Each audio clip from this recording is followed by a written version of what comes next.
This is a message from the government.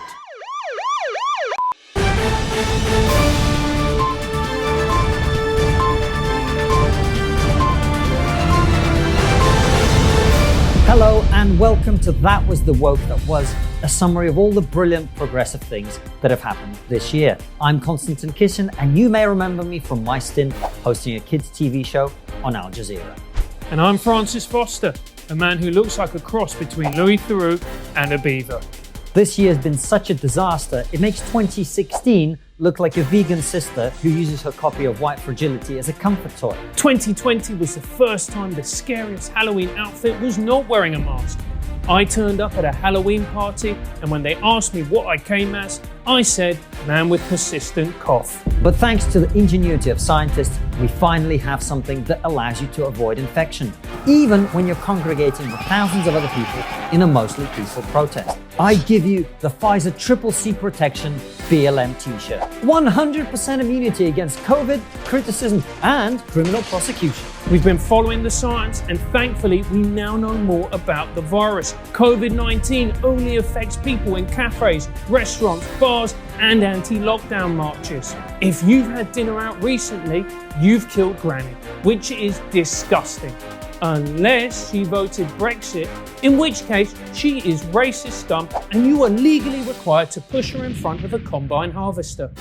2020 has been a great year for promoting black voices, unless of course they contradict the mainstream liberal narrative, in which case they ain't black. Yes, any black person who thinks of themselves should be treated as if you are a wealthy slave owner from 19th century Alabama and you've heard there's just been an escape from the plantation. Same if you're a woman critical of transitioning kids. Shut your mouth and don't worry your pretty little head about it. Unless you're a lesbian, because you can be a bit scary. Lesbians aren't scary. They are if you wake up and see one in the mirror every morning. One evil bigot who voiced her opinion on the trans issue this year is J.K. Rowling.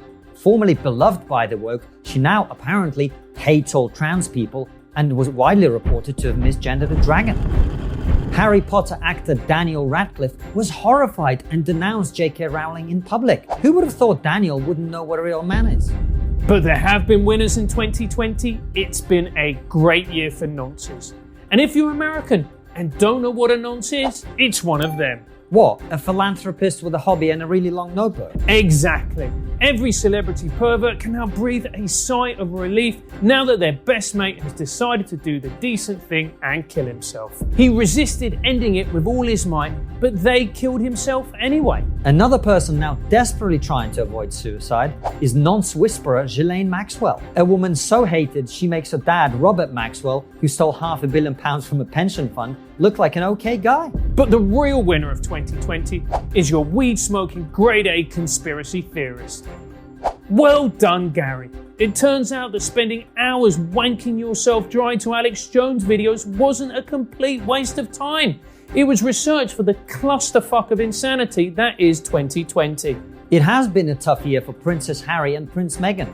All they wanted was a bit of privacy, and Netflix, Disney, and Spotify just won't leave them alone. There really is nothing more 2020 than a prince and a Hollywood actress lecturing ordinary people about privilege. In fairness to Harry, if I was dating Meghan and she asked me to identify as an anti-Semitic Martian, I'd happily invade Earth, destroy all the Jews, and lead the Labour Party to victory in 2024. Speaking as a Jew, I'd marry her as well. She is a millionaire. But anyway, salvation is on the horizon. The vaccine? No, Rishi Sunak is handing out free cash. Do you want to see a clip of Dishy in action? Okay. Oh my God! But let's talk about the vaccine. Which one? Pfizer, Oxford, the Australian one? No, Sputnik 5. Can't wait to take it. Never liked making eye contact anyway. I'm gonna get me a triple dose, convince Tom Cruise I'm his older brother, and head for the nearest casino.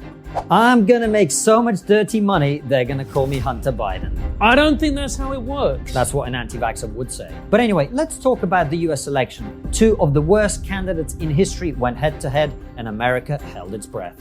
Why? Because of COVID? No, you idiot. They were worried one of the candidates might actually win. To be fair, Joe Biden looked like Captain America after he had a massive stroke, and Donald Trump, a man so divisive he could start a war at a silent yoga retreat. It doesn't really matter because the moment Kamala is alone with Joe Biden, she's going to cough right into his mouth and he's going to die a second time. Should we make fun of Kamala Harris? No, that would be racist. Really? I know it's confusing. Being racist used to mean being prejudiced against people because of the color of the skin, but we're better than that now. To educate the nation, we're going to play Wheel of Racism.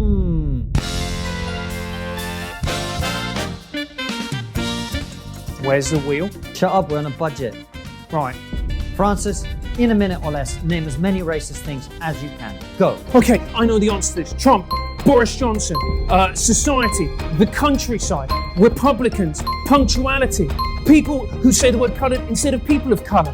Bang, the word black, black conservative, black Republicans, people who criticize woke people who criticize BLM, people who are talking but should be listening, people who are listening but should be talking, people who take the knee, who don't take the knee, people who take the knee but don't admit their own inherent bias, people who attend anti-biasness training, people who don't attend anti-biasness training, and penguins. Are you black? Are you white? Fuck off. The same goes for killer whales.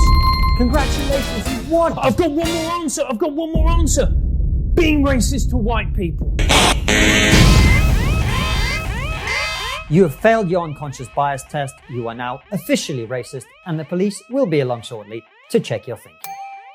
The British government have banned meeting friends indoors, meeting friends outdoors, walking the dog, protesting, and even having sex without social distancing. They've also banned dancing in public, which is great news for white men everywhere. Finally, a Tory policy I can get behind. But let's not forget the Labour Party led by Keir Starmer, a man who permanently looks like he's doing a missing cat appeal. They have spent so much time sitting on the fence, they've officially renamed the party to Abstention Rebellion. The Conservative Party have bankrupted this country, mishandled the coronavirus, alienated their core voters, pissed off their new voters, and antagonised the whole of the north of England.